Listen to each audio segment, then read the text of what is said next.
আসসালামু আলাইকুম ওরহমতুল্লাহি ওবারাকাতুহু। আলহামদুলিল্লাহ, মহান আল্লাহ পাক রব্বুল আলমিনের দরবারে শুকরিয়া জ্ঞাপন করছি। প্রিয় নবী হযরত মুহাম্মদ সাল্লাল্লাহু আলাইহি ওয়াসাল্লামের প্রতি অসংখ্য দরুদ ও সালাম জানাচ্ছি এই পবিত্র মাহে রমজানুল মোবারকের এই মহতি গুরুত্বপূর্ণ সময়ে।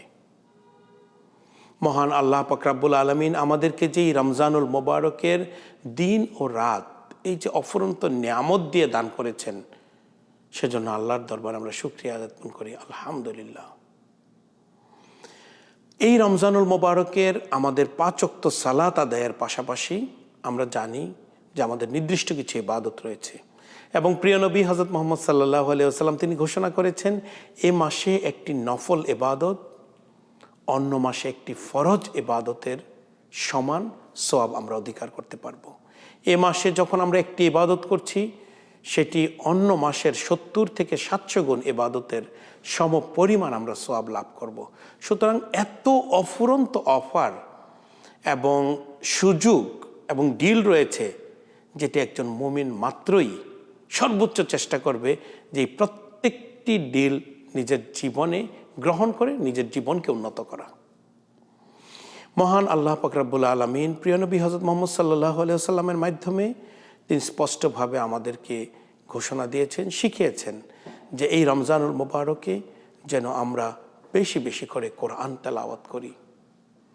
কারণ কোরআন একজন মানুষকে আল্লাহ প্রেমী করে, একজন মানুষকে পরিশুদ্ধ করে, একজন মানুষের জীবনকে সুন্দর করে। ঠিক একইভাবে দ্বিতীয় যে আমলটি আমাদের এই মাসে বেশি বেশি করা উচিত, সেটা হচ্ছে নফল সালাহ।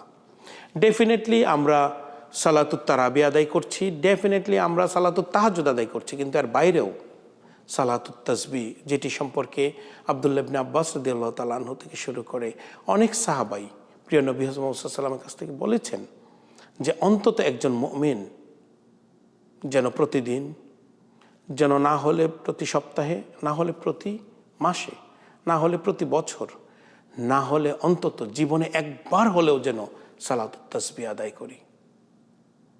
ঠিক একইভাবে এই রমজানুল মোবারকে আমরা যদি বেশি বেশি করে নফল সালাত আদায় করি, 2 রাকাত করে, তাহলে নিশ্চয়ই আমাদের জীবন হবে অনেক অনেক বেশি আলোকিত।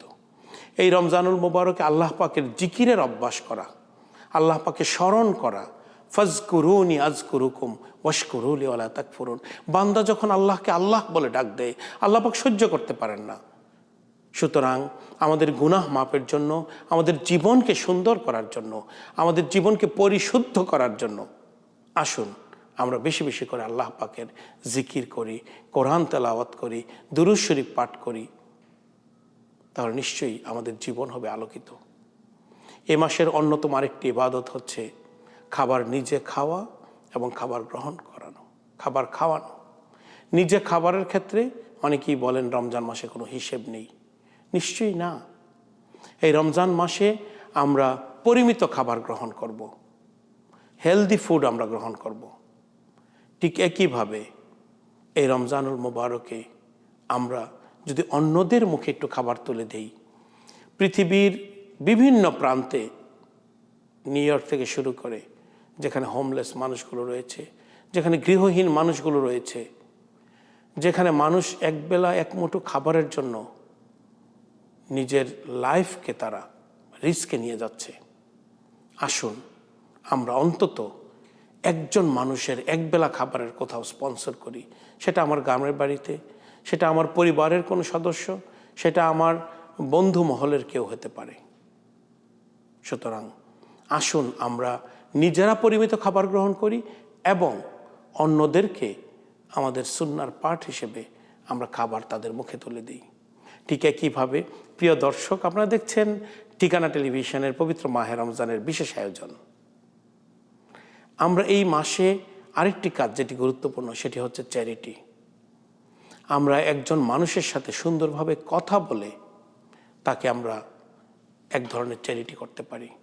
আমরা একজন মানুষকে অর্থ দিয়ে করতে পারি, একটি সম্পদ দিয়ে করতে পারি, একটি ভালো অ্যাডভাইস দিয়ে করতে পারি। সুতরাং এ মাসের অন্যতম একটি ইবাদত চ্যারিটি। যদিও আমরা জাকাত আদায় করছি, সাদাকাতুল ফিতর আদায় করছি, তার বাইরেও যেন আমাদের ইবাদতের পরিশুদ্ধির জন্য, আমাদের নিজেদের সুস্থ থাকার জন্য আসুন আমরা যেন চ্যারিটি করি। এভাবে এই রমজানুল মোবারকে একে একে সালাত আদায় করা, কোরআন তেলাওয়াত করা, তসবিহ পাঠ করা, দান করা, মানুষকে খাওয়ানো এবং নিজে সুন্দর ব্যবহারের মধ্য দিয়ে মানুষকে জয় করা, এই প্রত্যেকটি নফল ইবাদতের মধ্য দিয়ে আসুন আমরা এই রমজানকে আমাদের জীবনের সাথে সম্পৃক্ত করি এবং এই রমজানে আমরা প্রত্যেকেই আলোকিত হই। আল্লাহ আমাদের সবার ভালো করুন, মঙ্গল করুন। আসসালামু আলাইকুম ওয়া রাহমাতুল্লাহি ওয়া বারাকাতুহু।